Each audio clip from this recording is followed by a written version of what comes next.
Allele, homozygous, heterozygous. जब मैंने class 10th heredity के वन शॉट वीडियो देखे YouTube में, तो मुझे ऑलमोस्ट सारे वन शॉट वीडियोस में इन कॉम्प्लेक्स साइंटिफिक टर्म्स का पोस्ट ग्रेजुएट टीचर्स एक्सप्लेनेशन करते हुए जिनके मुंह से ज्ञान की बदबू आ रही थी वो दिखाई दिया। तो मैंने सोचा भाई फिर इससे रिलेटेड क्वेश्चन भी सीबीएसई क्लास 10 बोर्ड एग्जाम में आए होंगे। फिर मैंने हेरिडिटी चैप्टर से related previous year question papers देखे, तो मुझे क्या दिखा, इन कॉम्प्लेक्स साइंटिफिक टर्म से तो एक भी question previous year questions paper में नहीं आया है। लेकिन वेट, अब आप ये कह सकते हो कि एलियन भैया क्वेश्चन नहीं आया तो क्या हुआ, हम इन फैंसी साइंटिफिक टर्म्स को अपनी आंसर शीट में लिखेंगे क्योंकि इनको समझने के लिए हमने कोचिंग में मोटी मोटी फीस दी है। लेकिन वेट, जब मैंने सीबीएसई की ऑफिशियल वेबसाइट पर करंट ईयर का साइंस सब्जेक्ट का सैंपल क्वेश्चन पेपर और मार्किंग स्कीम चेक किया तो फिर से मुझे सरप्राइज मिला। तो फाइनली मैंने ये रियलाइज किया कि सीबीएसई आपको मुसीबत में नहीं डाल रहा है बल्कि आपको किस करना चाहता है। अरे वो किस नहीं, किस मतलब कीप इट सिंपल सर, यानी वो आपको सिंपल रखकर आपकी 10th की एग्जाम को डिफिकल्ट नहीं बनाना चाहता। तो अब आप बोलेंगे आप ये कैसे कह सकते हो एलियन भैया। देखो दोस्तों, मेरा क्लास 10 को पढ़ाने का 10+ इयर्स का एक्सपीरियंस है और मैंने लास्ट 10+ इयर्स में आज तक सीबीएसई बोर्ड एग्जाम में एक्स्ट्रा फैंसी टर्म्स का यूज होते हुए नहीं देखा या सुना है। ऐसा क्यों? क्योंकि सीबीएसई ऐसा कर ही नहीं सकता, और यदि उसने ऐसा कर भी दिया तो केंद्रीय विद्यालय नवोदय विद्यालय के बच्चे और उन बच्चों का क्या होगा जो केवल एनसीईआरटी से ही पढ़ते हैं। उनके पास ना तो सेल फोन का एक्सेस है, ना तो ऑनलाइन क्लास का सब्सक्रिप्शन है, ना ही मोटी मोटी फीस भरने के लिए जेब में पैसे हैं। वो तो सीबीएसई के ऐसा करने पर तुरंत सीबीएसई के ऊपर केस करवा देंगे। तो भाई ऐसा कभी नहीं होने वाला है। तो अब आप पूछेंगे कि हेरिडिटी चैप्टर को हम समझे कैसे।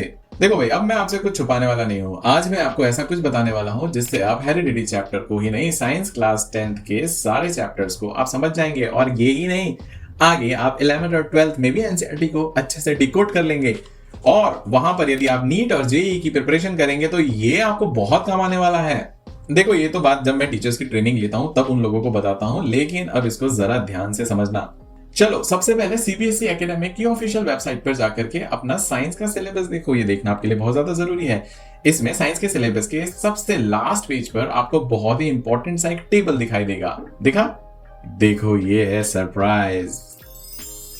एनसीईआरटी बुक के जितने भी क्वेश्चन बनते हैं सीबीएसई बोर्ड एग्जाम में, वो सारे क्वेश्चन किसी भी कॉन्सेप्ट के 3 लेवल ऑफ अंडरस्टैंडिंग पर ही बनते हैं। क्या मतलब? लेवल 1 जो कि 40% है, आपके कॉन्सेप्ट का नॉलेज एंड अंडरस्टैंडिंग कितना है जो कि एनसीईआरटी बुक में दिया हुआ है। फिर उसके ऊपर जो सेकंड लेवल है, क्या आप उस कॉन्सेप्ट की अंडरस्टैंडिंग को अलग अलग सिनेरियो में अप्लाई कर सकते हैं, मतलब एप्लीकेशन बेस्ड क्वेश्चन 22% जो उसमें है। और फिर फाइनली, क्या आप उसी कॉन्सेप्ट को हायर ऑर्डर थिंकिंग लेवल पर फॉर्मुलेट, एनालाइज और इवेल्युएट कर सकते हैं। बस ये 3 लेवल हैं आपके। कॉन्सेप्ट वही है, कंटेंट वही है, एक्स्ट्रा कंटेंट पढ़ने की बिल्कुल भी जरूरत नहीं है। बस इन 3 डिफिकल्टी लेवल पे आपको टेस्ट किया जाता है। यदि आप इतना समझ गए तो बस आप सीबीएसई को समझ गए। अब देखते हैं हेरिडिटी चैप्टर के प्रीवियस ईयर क्वेश्चंस। इन क्वेश्चन को यदि आप ध्यान से देखोगे तो इन्हीं 3 लेवल को ही इसने टच किया है, जिसमें जो थर्ड लेवल है, जिसको आजकल कॉम्पिटेंसी बेस्ड लेवल क्वेश्चन कहा जा रहा है, आजकल इसका भी नाम थोड़ा सा अपग्रेड कर दिया गया है ताकि लोगों को कुछ नया लगे। तो फाइनली अब आपको समझ में आ गया होगा कि हेरिडिटी चैप्टर का रिवीजन कैसे करना है। लेकिन अब आप ये बोलोगे कि भैया ये चैप्टर तो बहुत बड़ा लग रहा है। अरे बाबा, नो टेंशन, मैंने आपके लिए हेरिडिटी चैप्टर के वेरी शॉर्ट रिवीजन नोट्स बना दिए हैं। तो इसमें आपने नया काम क्या किया है, सभी दे रहे हैं भाई साहब। इसमें सबसे जबरदस्त काम ये है कि ये जो रिवीजन नोट्स हैं ये केवल 4 पैराग्राफ में है, जिसमें हर पैराग्राफ अंडर 50 वर्ड्स आपको 90% ऑफ द चैप्टर समझने में मदद कर देगा। तो in very very very very short revision notes को आप पढ़ोगे तो फिर आपको एनसीईआरटी को समझने में बहुत ज्यादा आसानी हो जाएगी। यदि आपको ये शॉर्ट रिवीजन नोट्स चाहिए तो आप मुझे मेल कर सकते हो। चलो, अब मिलते हैं अगले वीडियो में, तब तक जय हिंद और रिवीजन करते रहो।